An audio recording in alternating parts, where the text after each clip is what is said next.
Hello everyone, welcome back to the video. So in this video I'll tell you how to fix no sound problem after iOS update. Getting no sound from your iPhone after update. This is a problem that some of the iOS users have recently reported on multiple forums.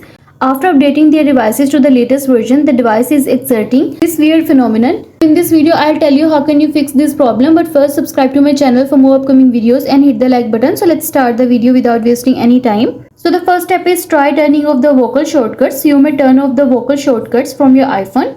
For this, go to your iPhone settings. Next, scroll down and go to accessibility. Next, scroll down and go to vocal shortcuts. Tap on it. Next, tap on the toggle button next to vocal shortcuts. After turning off the vocal shortcuts, check the sound problem on your iPhone and you are done. And the next thing you should do is to force restart procedure. You can try a discrete workaround to fix the problem on your device. Some users have resolved the problem doing a force restart. For this, you just need to press and quickly release the volume up button and do the same with volume down button and press the power button. Next, a slider appears, then slide to power off. Wait for some time and after some time press the power button again until you see the Apple logo on your home screen and you are done. And the next step is unmute the device.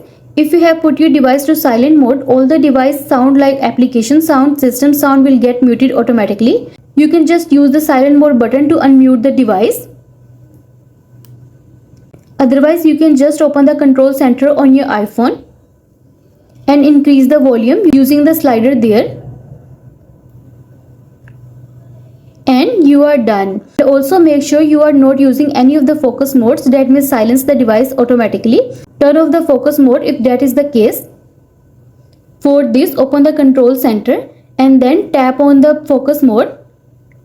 Next, tap on it to disable it and you are done. Next, stop the iOS beta updates. For this, go to settings. Next, scroll down and go to general option. Next, choose software update. Wait until the page is loading. Next, tap on beta updates. Next, choose off from here. And you are done. This will offer you to install the stable version of the iOS on your device. Install it and this problem will disappear. I hope this video will help you to fix no sound problem after iOS update. And also let us know in the comments below if you have any questions. Thanks for watching. See you in the next video.